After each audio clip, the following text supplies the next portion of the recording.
Yeah, it's a gorgeous label. That one was the most fun for me because, when you brought up Charles Adams, and the idea is Charles Adams is from New Jersey. And so the house, that's the name of the thing, right? Wednesdays on what's the street? Wednesday is from Westfield. Westfield. So Westfield, and in which like this house actually exists. So the idea is like, all right, let's do a pumpkin beer. Wednesdays on Netflix. And we're like, this is an extremely popular show.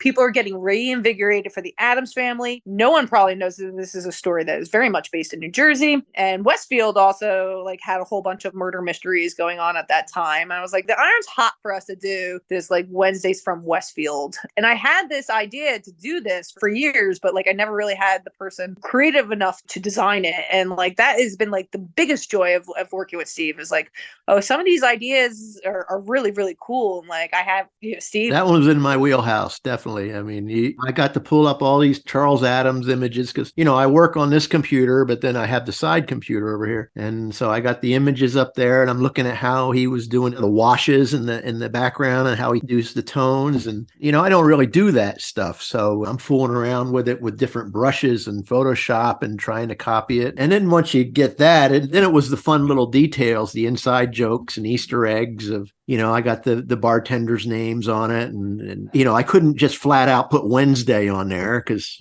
somebody come make her take them off the shelf. The Adams. So it's like, well, I'll make her Jamie, and not the most flattering caricature in the world, but.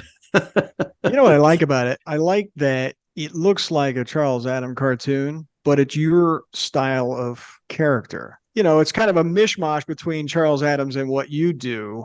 But to me, the character reads like, oh, that's Steve's. That's Steve's. Yeah. Well, ultimately, it's out of my hand. So, his drawing style and mine are, I got as close as I could just trying it. But I love that it's mostly black and white with that little pop of color. When I went downstairs to take the can out of the fridge, I had read the tombstones before, but you've been bringing up the bartenders' names all throughout this episode. So this time when I took the can out, suddenly these were names I knew, right? Yeah. So now I know that those are all bartenders, and that's very clever. And of course, Seth, their partners, he's in the grave getting one poured for him. Fermented in death, I believe. Yes.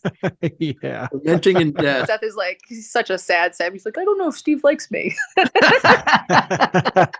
There's nothing personal. I noticed you got your name in here too, Steve. Steve no more. Well, that was an easy one. Yes. And I also got the Jersey Devil way out back there peeking over. You know what?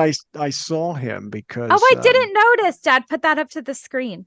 Oh, it's so tiny. You have to really look. He's up in this hill. See him, that little guy? Yes. See him? Yes. See him? I do see him. That's a nice connection for me because I wrote a children's story years ago that I tried to get published. I never got it published, called The Jersey Devil's Night, that Steve was kind enough to do some pencil illustrations for as I was trying to sell it. And then he did a couple of wood carvings for a couple of examples of what the art would look like. It's still in my filing cabinet after all these years. I think it's 20 years old. I have a fun fact about the Jersey Devil, actually, is that it was supposedly based on a sandhill crane.